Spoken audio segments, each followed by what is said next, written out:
ఏడుకొండవాడ వెంకటరమణ గోవింద గోవింద. ఆ గోవిందుని ఆశీస్సులు మీ అందరికీ ఉండాలని మనస్ఫూర్తిగా కోరుకుంటున్నాను. మీరు ఇంటి లోపట్ల చాలా నెగిటివ్ ఎనర్జీ ఉంది, మాకు మనశ్శాంతి లేదు, ఆర్థికంగా వెనుకబడిపోయాము, డబ్బులు రావట్లేదు, ఎంత చేసినా మా అప్పులు తీరడం లేదు, మా ఇంట్లో ఏదో మాకు మనశ్శాంతి ఉండలేదు, బాగుండట్లేదు అని అనుకునే వాళ్ళు ఏం లేదండి, నేను ఒక రెమెడీ చెప్తాను. వీలైతే తప్పకుండా పాటించి చూడండి, మార్పు కనబడుతుంది.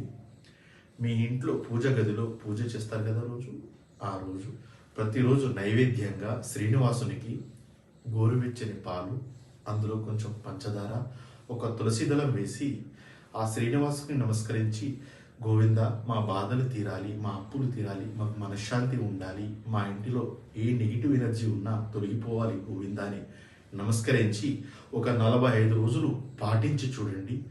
ఖచ్చితంగా శ్రీనివాసుని ఆశీస్సుల వల్ల మీకున్న సమస్యలు తీరుతాయి. గోవింద గో